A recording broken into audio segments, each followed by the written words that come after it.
जागो जागो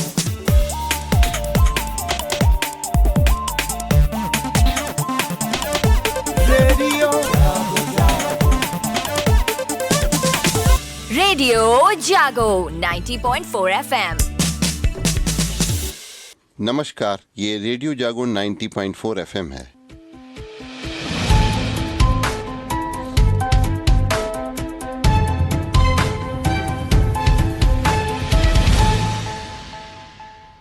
अब आप अभय शंकर गौड़ से आज की हलचल सुनिए। आने वाले लोकसभा चुनाव की तैयारियों के लिए भारतीय जनता पार्टी और कांग्रेस अभी से जुट गई हैं। लोकसभा चुनाव में 50% से अधिक वोट पाने का लक्ष्य लेकर चल रही भारतीय जनता पार्टी इस बार नई रणनीति के साथ उतरने जा रही है। लगातार तीसरी बार सत्ता में वापसी के लिए प्रधानमंत्री नरेंद्र मोदी ने माइक्रो लेवल प्लानिंग का जो चुनावी मंत्र दिया है, उसे धरातल पर उतारने के लिए पार्टी के रणनीतिकार गृह मंत्री अमित शाह और राष्ट्रीय अध्यक्ष जेपी नड्डा ने पूरा खाका खींच लिया है। तय किया है कि इस बार 5 लोकसभा सीटों का क्लस्टर बनाकर चुनावी रणनीति तैयार की जाएगी। कमजोर क्षेत्रों में पहले ताकत झोंकने का इरादा कर चुकी पार्टी ने ऐसी लगभग 160 सीटों पर जल्द प्रत्याशी तय करने का भी संकेत दिया है। वहीं दूसरी ओर कांग्रेस अध्यक्ष मल्लिकार्जुन खड़गे ने संगठन की कमान संभालने के 1.25 साल बाद अहम संगठनात्मक बदलाव करते हुए 2024 की अपनी चुनावी टीम गठित कर दी है। इसमें सबसे अहम बदलाव यह है कि प्रियंका गांधी वाड्रा अब उत्तर प्रदेश की जिम्मेदारी नहीं संभालेंगी और बिना किसी दायित्व के पार्टी महासचिव बनी रहेंगी। अविनाश पांडे उनकी जगह यूपी के नए प्रभारी महासचिव बनाए गए हैं। राजस्थान के पूर्व उप मुख्यमंत्री सचिन पायलट को अहमियत देते हुए पहली बार महासचिव बनाकर छत्तीसगढ़ की जिम्मेदारी सौंपी गई है। खड़गे की 12 महासचिवों की नई चुनावी टीम में पायलट और दीपा दास मुंशी समेत 4 नए चेहरों को शामिल किया गया है। प्रियंका गांधी वाड्रा का उत्तर प्रदेश की कमान छोड़ना इस बदलाव का सबसे महत्वपूर्ण पहलू है। प्रदेश के किसानों को अब फ्री बिजली मिलने की घोषणा भी धरातल पर उतारी जाएगी। मुख्यमंत्री योगी आदित्यनाथ ने कहा है कि किसानों के परिश्रम व पुरुषार्थ के सामने शासन नतमस्तक है।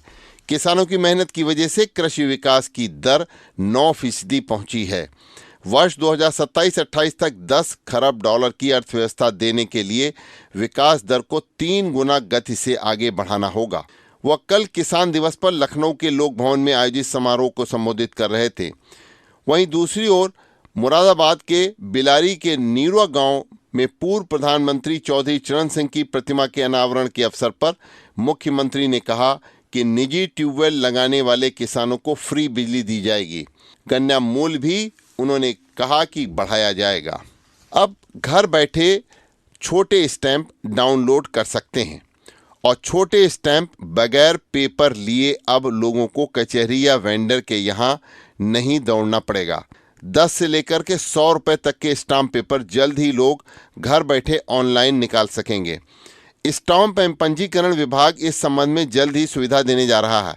इसके लिए उच्च स्तर पर सहमति बन चुकी है।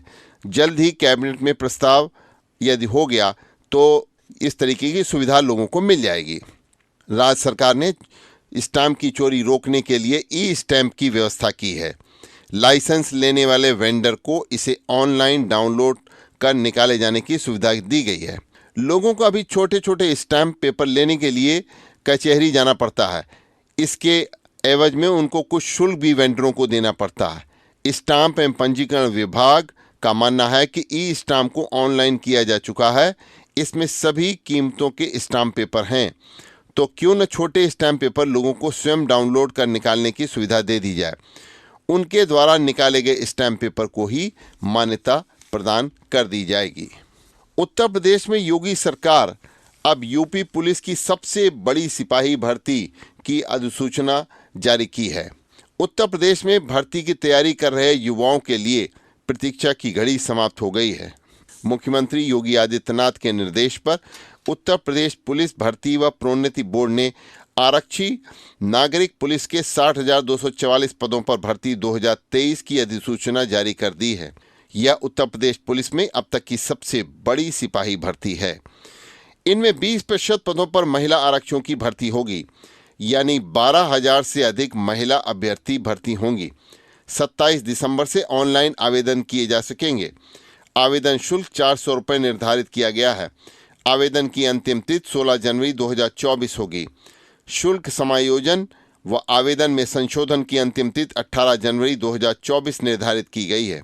अभ्यर्थी भर्ती बोर्ड की वेबसाइट uppbpb.gov.in पर भर्ती प्रक्रिया से जुड़ी सभी सूचनाएं प्राप्त कर सकते हैं।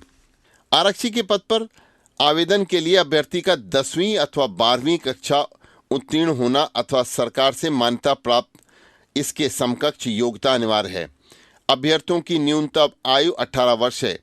ऐसे पुरुष अभ्यर्थी आवेदन कर सकते हैं जिन्होंने 1 जुलाई 2023 को 18 वर्ष की आयु पूरी कर ली हो और 22 वर्ष की आयु पूरी न की हो। अभ्यर्थी का जन्म 2 जुलाई 2001 से पूर्व तथा 1 जुलाई 2005 के बाद का नहीं होना चाहिए। ऐसी महिला अभ्यर्थी आवेदन कर सकेंगे जिन्होंने 1 जुलाई 2023 को 18 वर्ष की आयु पूरी कर ली हो और 25 वर्ष की आयु पूरी न की हो। उनका जन्म 2 जुलाई 2098 से पूर्व तथा 1 जुलाई 2005 के बाद का न हो। आरक्षित श्रेणी के अभ्यर्थियों को आयु सीमा में छूट दी जाएगी। हरदोई में 21 जनवरी से राम कथा की अमृत वर्षा का आयोजन किया जा रहा है और ये मंगलीपुरवा फाटक स्थित श्री राम जानकी हनुमत धाम का में प्राण प्रतिष्ठा के उत्सव मनाया जाएगा। मंगलीपुरवा फाटक रेलवेगंज हरदोई पर श्री राम जानकी हनुमत धाम पर 21 जनवरी से 9 दिवसीय श्री राम कथा की अमृत वर्षा होगी। शनिवार को भारतीय जनता पार्टी के जिला अध्यक्ष और अखिलेश सिंह समेत समिति पदाधिकारियों ने आमंत्रण पत्र का एक कार्यक्रम में विमोचन किया। श्री डाल सिंह मेमोरियल स्कूल परिसर में होने वाले भव्य श्री राम कथा के आयोजन के संबंध में भारतीय जनता पार्टी जिला अध्यक्ष अजीत सिंह बब्बन, नगर पालिका परिषद के अध्यक्ष सुखसागर मिश्र मधुर, समाज सेविका निर्मा देवी ने संयुक्त रूप से पत्रकारों को जानकारी दी। उन्होंने कहा कि मुख्य यजमान श्री बांके बिहारी व बाबा श्री विश्वनाथ जी होंगे। कथा के मुख्य आयोजन श्री हनुमान जी महाराज होंगे। हरदोई में बिजली 29 दिसंबर को सुबह 10 बजे से 4 बजे तक कटौती की जाएगी। शहर में विद्युत लाइनों के जर्जर तार व पोल बदले जाने का काम शुरू हो गया है। हरदोई के उप मंडल अधिकारी एसडीओ केपी सिंह ने बताया है कि बेलाताली उपकेंद्र के आवास विकास फीडर, उपकेंद्र के महोलिया शिवपार फीडर और महोलिया शिवपार के गौशाला फीडर व सांडी रोड उपकेंद्र के 5 नंबर फीडर क्षेत्र में रिवैम्प योजना के तहत जर्जर लाइनों व खंभों को बदलने का काम कल से शुरू करा दिया गया है। यह कार्य 29 तक किया जाएगा। संबंधित फीडर क्षेत्र में सुबह 10 बजे से शाम 4 बजे तक आपूर्ति ठप रह सकती है।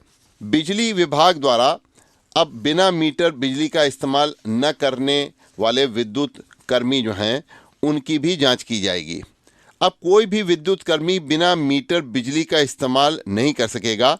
विद्युत कर्मियों के बिना मीटर बिजली कनेक्शन से नाराज हाईकोर्ट द्वारा जवाब तलब करने पर उत्तर प्रदेश पावर कॉरपोरेशन प्रबंधन ने सभी के यहां जल्द मीटर लगाने का निर्णय लिया है। कोर्ट ने कॉरपोरेशन से पूछा है कि विभागीय कर्मियों के यहां मीटर क्यों नहीं लगाए गए हैं और विभागीय कर्मियों द्वारा ही बिजली की चोरी करने या फिर दुरुपयोग को जांच की क्या प्रक्रिया है और कितनी बार जांच की गई। विद्युत अधिनियम 2003 के तहत जहां बिना मीटर किसी को बिजली का कनेक्शन नहीं दिया जा सकता, वहीं उत्तर प्रदेश विद्युत नियामक आयोग ने भी टैरिफ ऑर्डर में ऑन मीटर बिजली कनेक्शन पर रोक लगाने के आदेश दिए हैं। इसके बावजूद ज्यादातर विद्युत कर्मियों ने बिना मीटर ही बिजली का कनेक्शन ले रखा है। इलाहाबाद हाई कोर्ट ने इस संबंध में पावर कॉरपोरेशन से पूरा ब्यौरा भी तलब किया हुआ है। हरदोई में आज परिषदीय विद्यालयों में बच्चों को गर्मागर्म भोजन पकाने वाली रसोइया को अपने हुनर का प्रदर्शन आला अधिकारियों के समक्ष करने का अवसर प्राप्त होगा। गर्मा गर्म स्वादिष्ट व्यंजन बनाकर न सिर्फ वह पुरस्कार पाएंगी बल्कि अपनी कला कौशल के दम पर अपना मनोबल भी बढ़ाएंगी।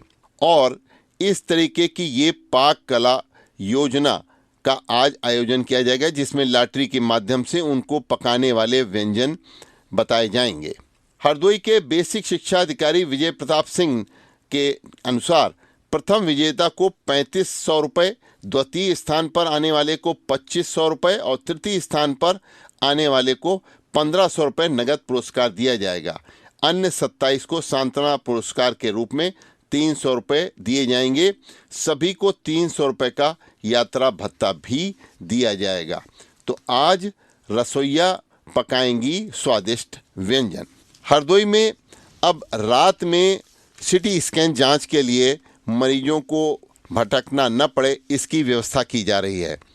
हरदोई के मेडिकल कॉलेज में अब सिटी स्कैन जांच के लिए रात में मरीजों को भटकना नहीं पड़ेगा। रात भर में भी सिटी स्कैन व एक्सरे की सुविधाएं मिलेंगी। इसके लिए डायरेक्टर चिकित्सा उपचार ने मेडिकल कॉलेज प्रशासन को पत्र भेजकर इसका कड़ाई से अनुपालन करने के निर्देश दिए हैं। इसके लिए सिटी स्कैन में रात में टेक्नीशियन तैनात रहेंगे और कक्ष के बाहर टेक्नीशियन का नाम व मोबाइल नंबर लिखा जाएगा। हरदोई के मेडिकल कॉलेज के प्राचार्य आर्य देश दीपक तिवारी ने बताया कि रात में मरीजों को सिटी स्कैन की सुविधाएं दी जाती हैं। क्रिसमस अब आने वाला है और कल क्रिसमस का त्यौहार मनाया जाएगा। तो क्रिसमस आज से ही उसके त्यौहार की तैयारियां शुरू हो गई हैं और त्यौहार की तैयारियां तेज हो गई हैं और बाजार में भी इसकी रौनक दिखाई पड़ रही है। चर्च में विभिन्न कार्यक्रम होंगे। बच्चों में सांता क्लॉस के परिधान, क्रिसमस ट्री, खिलौने की खरीद के प्रति उत्सुकता दिख रही है। हरदोई के सेंट जेम्स स्कूल में स्थित चर्च तथा महात्मा गांधी मार्ग स्थित चर्च में साफ सफाई और रंगाई पुताई भी कराई जा रही है।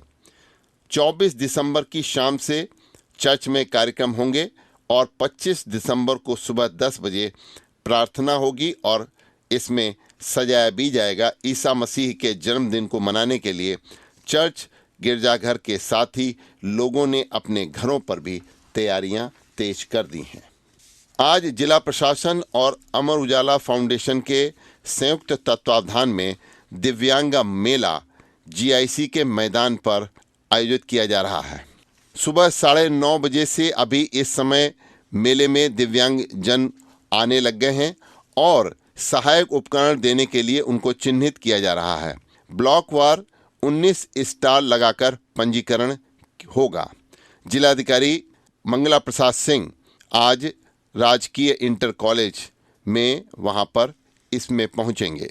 दिव्यांग मेले की जिलाधिकारी और पुलिस अधीक्षक ने कल बृहद तैयारियों की समीक्षा भी की। इस मेले में सभी दिव्यांगों को प्रमाण पत्र बनाए जाएंगे। जिनके पास पूर्व से कोई प्रमाण पत्र नहीं है, उनके स्वास्थ्य विभाग की टीम उनके लिए मौके पर मौजूद रहेगी, जो दिव्यांगता का परीक्षण कर प्रमाण पत्र जारी करेगी। अमर उजाला के आनंद मिश्रा ब्यूरो चीफ ने बताया है कि इस मेले में motorise tricycle, wheel chair, Baisakhi छड़ी, कान की मशीन, दृष्टिबाधित फोल्डिंग छड़ी, ब्रेल किट, दृष्टिबाधितों के लिए स्मार्टफोन, टैबलेट, श्रवण बाधितों के लिए डिजिटल कान की मशीन, ओ लेप्रोसी कुष्ठ रोग से प्रभावित व्यक्तियों के लिए दैनिक दिनचर्या में सहायक एडीएल किट और मोबाइल फोन पात्रता के आधार पर उपलब्ध कराए जाएंगे। आधुनिक उपकरणों की श्रेणी में नवीन sports wheelchair, active folding wheelchair, सुगम्य केन की पात्रता के आधार पर ही उन्हें दिया जाएगा।